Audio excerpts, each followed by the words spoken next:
من جراج صغير لأكبر شركة في العالم. إزاي حصل ده؟ دي قصة جيف بيزوس اللي بدأ من الصفر ووصل للقمة. كان بيزوس شاب بيشتغل في شركة كويسة جدا، مرتبه مضمون وحياته مستقرة.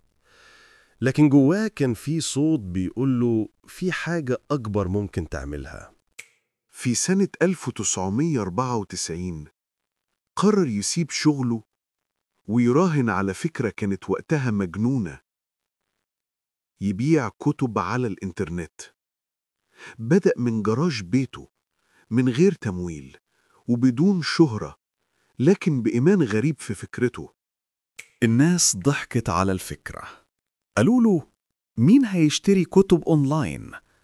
لكنه ما استسلمش وفضل يتطور خطوة بخطوة لحد ما أمازون بقت رمز للنجاح. أمازون بدأت تكبر خطوة بخطوة، وكل تعب وكل يوم من الجراج كان بيقربوا أكتر من الحلم.